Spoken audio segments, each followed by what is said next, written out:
Hello दिस विशाल नागबरे। तर आज मी असा एक मुद्दा आणलेला तुमच्यासाठी की जो सध्या जे नवीन विद्यार्थी आहे त्यांच्यासाठी खूप जास्त इम्पॉर्टंट आहे। मुद्दा बघा काय याच्यामध्ये की एमपीएससी मेन्स साठी रेशो वाढ। बघा मी असे काही मुद्दे आणत आहे की जे मुद्दे खूप जास्त इम्पॉर्टंट आहे, ज्यामध्ये लोकांना अजून माहिती नाही ऍक्च्युली काय आहे।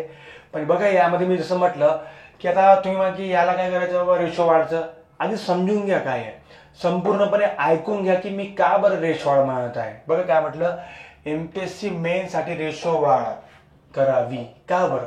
तर बघा एमपीएससी 2021 पासूनचे मॅक्झिमम रिझल्ट अजून पण रखडून आहे, पेंडिंग आहे। रिझल्ट लागले नाही 21 पासूनचे काही काही, जसं पीएसआयचे असेल, आता एसटीआयचे काही बाकी आहे, एएसओचे पुरे 22चे पुरे रिझल्ट बाकी आहे, मॅक्झिमम राज्यसेवेचे रिझल्ट बाकी आहे। तर याच्यामुळे काय होते की जे पण नवीन विद्यार्थी आहेत त्यांना संधी कमी मिळते, म्हणजे त्यांना चान्स कमी मिळते। आता तुम्हाला चान्स कसं कमी मिळते बघा, नाही आहे चान्स कसा मिळते। तर बघा कसं असते, 21च्या विद्यार्थ्याचा जो पीएसआय मेन्स आहे तो 22ची पण मेन्स देणार, 23ची पण मेन्स दिली आहे, रिझल्ट लागले कोणतेच नाही आहे। तो होते काय की एकच व्यक्ती 3 ठिकाणी आहे, त्याला पोस्ट एकच भेटणार आहे ना। होते काय की तो 3 ठिकाणी असल्यामुळे तो कट ऑफ अजून हाय चालला। आता कट ऑफ हाय झाल्यामुळे काय होते की जे नवीन विद्यार्थी आहे त्यांना चान्सच भेटत नाही।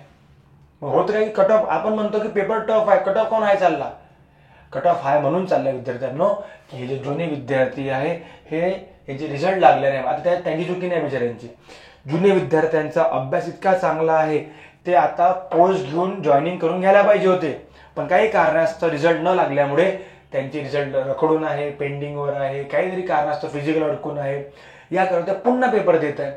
त्यामुळे काय होत आहे, कट ऑफ मध्ये वाढ होत आहे, कट ऑफ जे आहे वाढत आहे।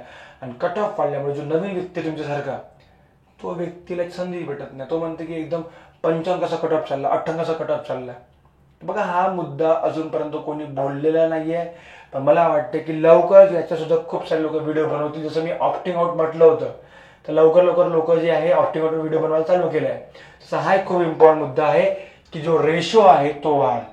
पण आधी आपण समजून घेऊ की रेशो काय असतो, रेशो काय आहे बा, तो समजून घ्या। सर्वात पहिले काय आहे कन्सेप्ट असा आहे की मेन्स मध्ये, ठीक आहे, मेन्स मध्ये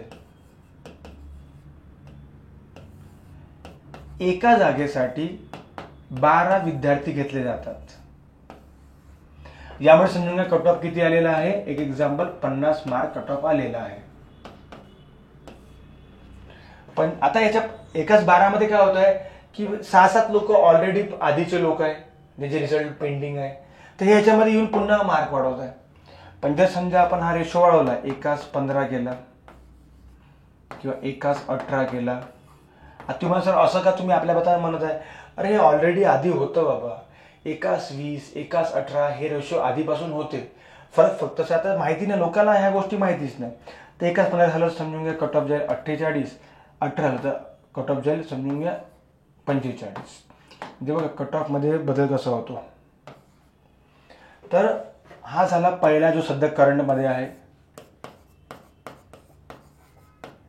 आधी असं होतं, म्हणून मला असं वाटतं की जर समजा प्रत्येक जिल्ह्यामध्ये जे पण आपले ऍस्पिरंट्स आहेत, जे जुने विद्यार्थी आहे किंवा जे पण थोडेसे एक राजनीतिक संदर्भात इंटरफेअर करतात, त्यांनी आपल्या भागामध्ये जाऊन आपले जे पण प्रतिनिधी आहेत, आमदार असतील किंवा आमदाराला जनरली म्हणू शकतो आपण, त्यांना हा सुद्धा इश्यू सांगावा की बाबा रेशो वाढ संदर्भात आयोगाला म्हणावं, यामुळे जे नवीन विद्यार्थी त्यांना चान्स मिळतील। बघा आता समजा माझा 28 स्कोर आहे, मी पहिला अटेम्प्ट आहे, मी तर बाहेर झालो ना।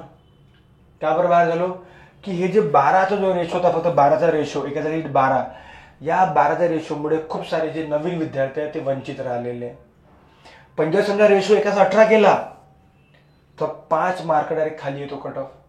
मग यामध्ये जे नवीन विद्यार्थी ऍक्च्युली इथेच असतात, नवीन विद्यार्थी कधी 50च्या वर खूप कमी लोक जातात, आणि हे विद्यार्थी कोण असतात, जे ओल्ड स्टुडंट्स आहे। म्हणून मी सांगितलं तुम्हाला की हा जो मी मुद्दा जो सांगितला तुम्हाला की एमपीएससी मेन साठी रेशो वाढ का बरं, तर हा एक लक्षात ठेवायचा की एमपीएससीचे रिझल्ट मॅक्झिमम रिझल्ट रखडून असल्यामुळे मॅक्झिमम जे विद्यार्थी आहे ना ते या प्रिलिम मध्ये पुन्हा फॉर्म भरत आहे। मग होत असं आहे की प्रिलिम मध्ये फॉर्म भरल्यानंतर त्यांचा अभ्यास चांगला असल्यामुळे कट ऑफ अजून हाय चाललेला आहे। पण जर समजा रिझल्ट लागले, म्हणजे एक माझा म्हणण्याचा उद्देश हेच आहे की रिझल्ट लावा।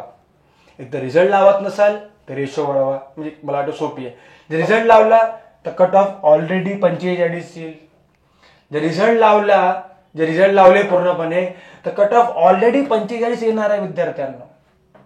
पण जर रिझल्टच लावला नाही तर मला असं वाटते की 45 कट ऑफ आणा लागेल. ते कसं? रेशो वाढ करून. मग तुम्ही बघाल आजकाल की ऑप्टिंग आउटमध्ये एकच विद्यार्थी 4-4, 5-5 पोस्ट घेत आहे. एकच विद्यार्थी, PSI, STI, ASO, रजिस्ट्रार, एकच व्यक्तीचे नाव आहे. तो घेऊ शकतो का 4 पोस्ट? नाही ना, एकच घेणार आहे. मग तो 3 पोस्ट सोडून देते. रिझन काय? की त्याचे रिझल्ट लागले, त्याची चुकी नाही ना. प्रिलिम त्यांनी दिली का बरं? की मागचे रिझल्ट लागले होते. आणि हा बंदा 21-22च्या पण मेन्समध्ये, 23ची पण मेन्स दिली. म्हणजे होत असं आहे की जे जुने विद्यार्थी रिझल्ट न लागल्यामुळे अशा पद्धतीने यांचे जे कट ऑफ सुद्धा, म्हणजे बघा या सर्व प्रोसेसमध्ये विद्यार्थ्यांचीच वाट लागत आहे.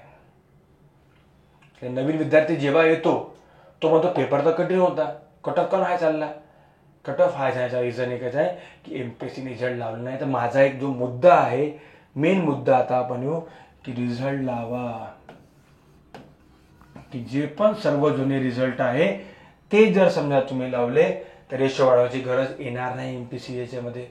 पण जर समजा तुम्ही आता रिझल्ट लावले नाहीये तर मला असं वाटतं की 2023चे जे आपण सर्व एक्झाम तुम्ही रिझल्ट लावणार आहे, 23चे, 24चे, या सर्वांच्यामध्ये 1:18 हा रेशो घेऊन किंवा 1:20 हा रेशो घेऊन तुम्ही मेन्ससाठी मुलं पात्र केले पाहिजे, मला तरी असं वाटते. यामध्ये जे नवीन विद्यार्थी आहे यांना सुद्धा संधी मिळेल, जे अभ्यासू विद्यार्थी, प्रामाणिक विद्यार्थी त्यांना. ठीक आहे. आय होप सर्वांना व्हिडिओ आवडला असेल. लहानसा व्हिडिओ बनवलेला आहे, पण हा एक सध्या मुद्दा आहे विद्यार्थ्यांनो. यावर अजून सुद्धा कोणी बोलत नाही आहे ना, कोणाला या संदर्भात घेणं देणं आहे. पण नवीन विद्यार्थ्यांसाठी हा मुद्दा खूप जास्त इम्पॉर्टंट आहे. मला वाटते मुद्दा सर्वांना समजला असेल, बारकाई काय आहे ते सर्व समजलं असेल की ऍक्च्युली मी का बरं असं बोलत आहे. ठीक आहे. कट ऑफ वाढत का बरं? बा कट ऑफ वाढणं काही मोठी गोष्ट नाही, वाढला पाहिजे. पण का बरं वाढत आहे? की यांचे रिझल्ट लागत नाही, हे 10 वेळा पेपर देत आहे, पुन्हा पेपर देत आहे, एकच व्यक्ती 5-5, 6 पेपर देत आहे, कट ऑफ आहे चाललाय. यावेळी नवीन विद्यार्थी भिवून राहिला की एवढा कट ऑफ कसे काय चाललेलं आहे. मग एकच मुद्दा आहे की बाबा काय, रेशो वाढ करण्यात यावी. ठीक आहे.